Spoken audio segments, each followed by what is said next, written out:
living a creative life is incredibly fulfilling. The world needs professional artists, it needs hobbyists, art lovers, art business people, art writers, curators, etc. Living life in the arts is a fulfilling and a brave act. It's an act of faith, it's an act of courage, it's a life of self-reflection and collaboration. And I think we need those traits in the world. So I applaud all who choose any variation of this path.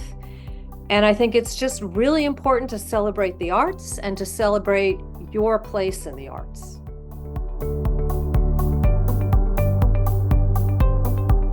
Hi, everyone, and welcome to Mastrius for this sneak peek with mentor Robynn Smith. She will be doing a show and tell of prints she created during her latest art residency, and we'll talk about her new mentorship group at Mastrius.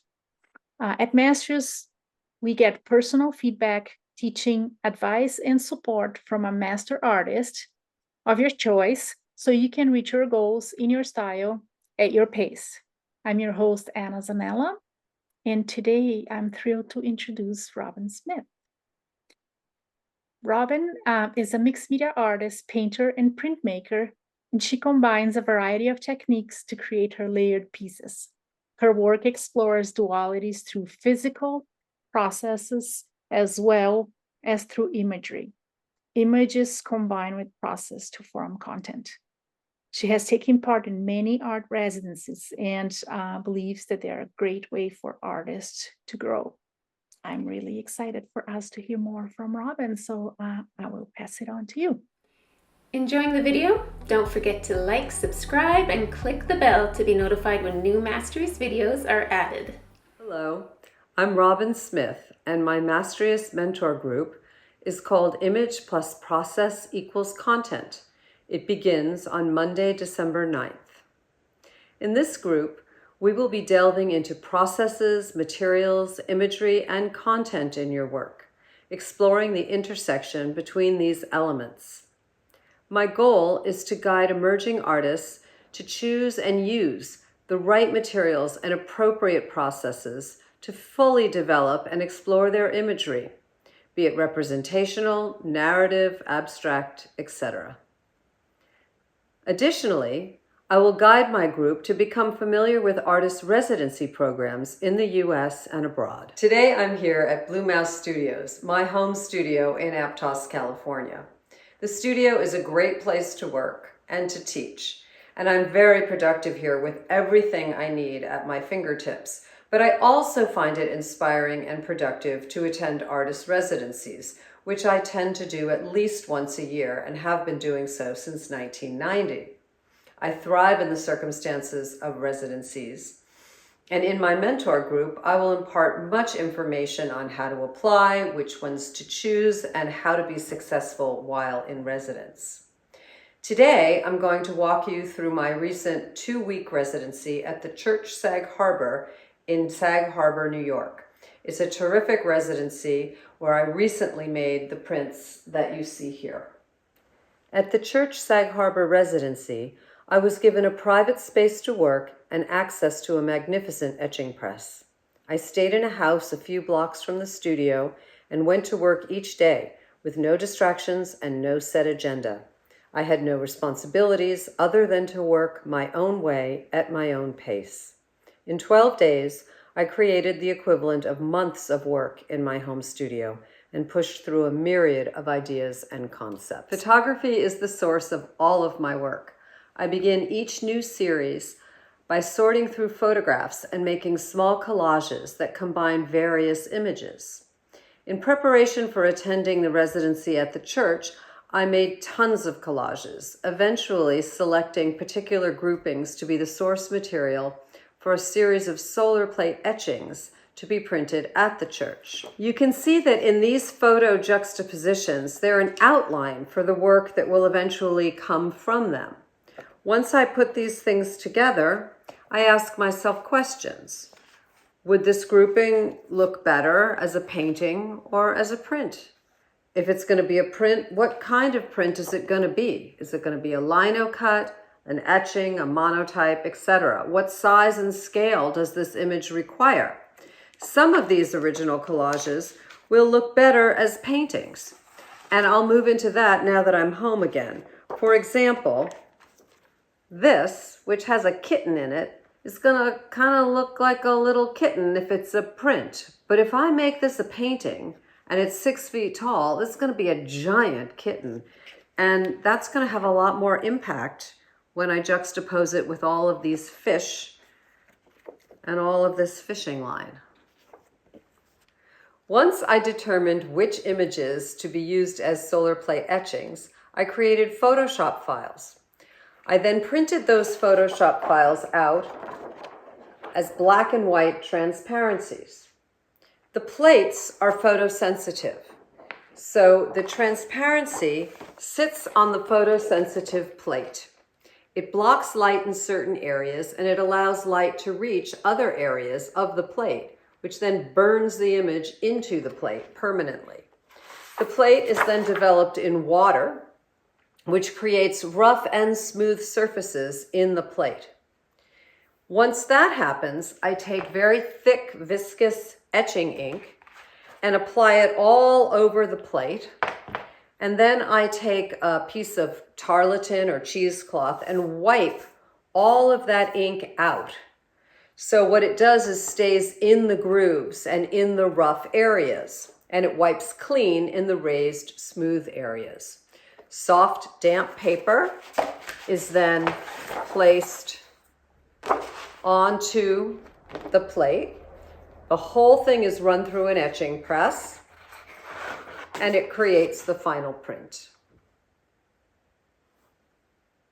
The plates are inked and wiped in one color first, which allows me to see what the print will look like without any kind of embellishment.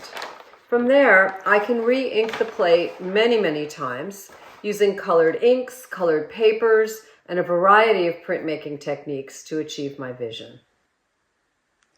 When I create my photo collages, do the Photoshop and prep work, I am attempting to present the imagery in ways that I find fascinating and mysterious. I try not to push a concept onto the images. Rather, I let the imagery merge with the process, letting the content of the work reveal itself to me at various points during the creative process. For example, I knew that I liked the repetition of the circles in these photos of dye baths in Morocco, and I had wanted to use an image of our beloved Aptos pier that washed away in a storm last year. I hoped that together they would form some sort of narrative, but I didn't know what it might be. I pulled many prints before getting 3 or 4 successful prints from that plate. After all of that, I saw that the prints, now titled Endurance Disappearance, are using the imagery of a centuries-old cultural practice still in place, juxtaposed with a beloved piece of architecture that has completely disappeared, to discuss that which remains and that which vanishes. I hope you'll join me in my upcoming mentor group, where together we will individualize paths and processes designed to explore the imagery you find most compelling. Robynn, thank you so much for sharing your expertise and your ideas with us. Before we close off, I'd like to ask you a question. Okay. What is your piece of advice or encouragement you would like to give artists that you wish you heard when you were just starting out? Okay, that's a very good question. I would say that I came out of a very, very competitive culture at Rhode Island School of Design for my undergraduate work. We were taught at RISD to compete all the time, compete with others. Only the top students were valued there. Pretty much you weren't even paid attention to if you were not a top student. So that sort of ethos made me very tough, which I appreciate, and it instilled a tremendous work ethic, which is great. But I really don't think it served students very well. So, what I would say actually now is that living a creative life is incredibly fulfilling. The world needs professional artists, it needs hobbyists, art lovers, art business people, art writers, curators, etc. Living life in the arts is a fulfilling and a brave act. It's an act of faith, it's an act of courage, it's a life of self reflection and collaboration. And I think we need those traits in the world. So I applaud all who choose any variation of this path. And I think it's just really important to celebrate the arts and to celebrate your place in the arts. Wow, that's amazing. Super encouraging, and positive. We try to, we have all the same values, those same values at Mastrius. We love for people to collaborate with each other and encourage each other, and so on, and kind of surpass that idea that you have to be competitive to actually be able to grow in your craft. So thank you so much for sharing it. We, Absolutely. I know we're very happy and super lucky to have Robynn as part of our roster at Mastrius. Thanks everyone for watching. And if you'd like to learn more about Mastrius and get more information on joining Robynn's group, you can check out mastrius.com. Everything we do is live, interactive, and online, so you can get your questions answered in real time and learn exactly what you need to reach your goals, whatever they are. I'm a member at Mastrius, and I absolutely love it because learning and growing my skills fast, and the community is so supportive and welcoming. I hope you will join us. So until next time, check us out at mastrius.com. Okay.